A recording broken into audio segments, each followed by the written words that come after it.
Hey, what's up? This is Naeem. Welcome to my new vlog. So guys, right now আমি আছি Cox's Bazar and আজকে actually Cox's Bazar যাচ্ছি না। আজকে যাব হচ্ছে কুতুবদিয়া। অ্যাকচুয়ালি এখানে কুতুবদিয়া জায়গাটা মানে আলাদা একটা দ্বীপ। ওটা দেখতে অনেক সুন্দর। সো এখান থেকে সকাল সকাল চলে যেতে হবে, কেননা ওইখানে যাইতে অনেক সময়ের দরকার হয়, কেননা এখান থেকে আমাকে চুকরিয়া যাইতে হবে। চুকরিয়া থেকে মনামার ঘাট যাইতে হবে, মনামার ঘাট থেকে তারপর কুতুবদিয়া যাইতে হবে। সো অ্যাকচুয়ালি দেরি করতে যাচ্ছি না। So let's check it out. Finally বের হয়ে পড়লাম এন্ড এখন এখান থেকে একটা টমটমে করে আমরা যাব টার্মিনাল থেকে বাস নিয়ে তারপর যাব হচ্ছে চকরিয়া থেকে তারপর যাব হচ্ছে মনামার ঘাট। অ্যাকচুয়ালি আমি অনেক বেশি এক্সাইটেড, কেননা আমি সেই ছোটবেলায় গেছি ওই জায়গাটাতে।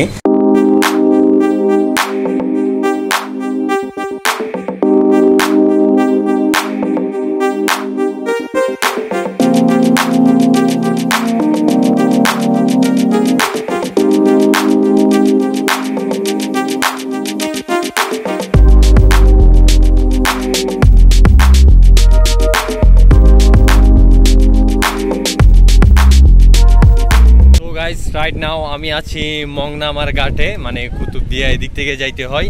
তো আমি এখন বর্তমানে সাগরের পারে এন্ড এখান থেকে স্পিড বোর্ডে করে যাব। So let's go. এখানে অনেক বেশি তাপমাত্রা, আজকের গরমের পরিস্থিতি এত খারাপ যে আমার থেকে ছাতা নিতে হয়েছে। এই পরিবেশটা দেখতে অনেক সুন্দর লাগতেছে, কেননা মানে ঘাটের আশেপাশে অনেক নৌকা, তার উপর সাগরের যে অত দূর তাকাই শুধু পানি আর পানি, মানে অন্যরকম এক সৌন্দর্য। বিশেষ করে আমার থেকে অনেক অনেক বেশি ভালো লাগতেছে এখানে। 12 হতো করে হ্যাঁ 120 টাকা 120 হর 20 হর।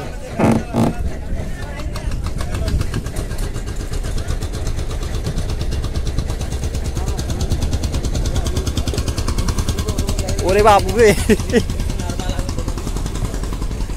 Yes. So guys, right now speed বোটে অ্যান্ড বঙ্গোপসাগরের মধ্যে আছে। এখান থেকে কুতুবদিয়া যাইতে হবে। অ্যাকচুয়ালি এখান থেকে স্পিড বোটেও যাওয়া যায়, আবার গিয়াতে করেও যাওয়া যায়। তো আমি যেহেতু একটু তারা যেতে যাচ্ছি সেজন্য স্পিড বোটে করে যাব। সো লেটস গো, দেখা হবে কুতুবদিয়া গিয়ে।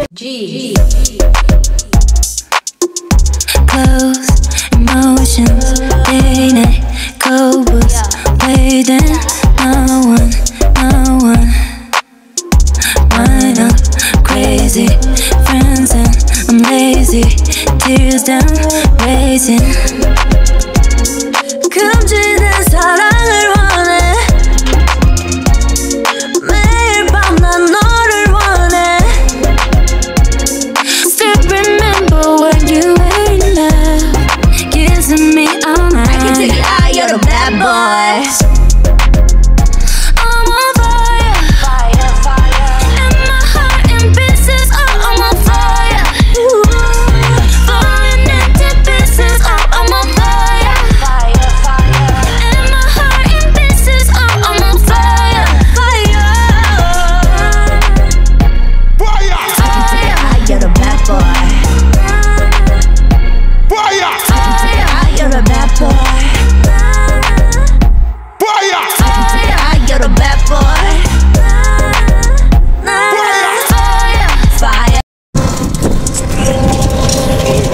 Right now we are and this is very amazing place. Actually অনেক বেশি টায়ার্ড লাগতেছে, কেননা রোদের এমন অবস্থা টায়ার্ড লাগারই কথা, মানে অনেক বেশি গরম পড়তেছে, যার কারণে অনেক বেশি টায়ার্ড লাগতেছে। কুতুবদিয়া জায়গাটা আসলে মোটামুটি অনেক সুন্দর। এখানে অনেক জমিতে দেখি লবণের চাষ বেশি করা হয়, পাশাপাশি আবার এখানে ধান ক্ষেতও করা হয়। তবে এখানে এত নোনা পানির মধ্যে কেমনে যে ধান ক্ষেত করে আমি ওটাই মানে অবাক হচ্ছি। আর তার উপর মানে পানিগুলোর অবস্থা এত খারাপ যে অনেক বাজে অবস্থা, মানে এত লবণ এখানে।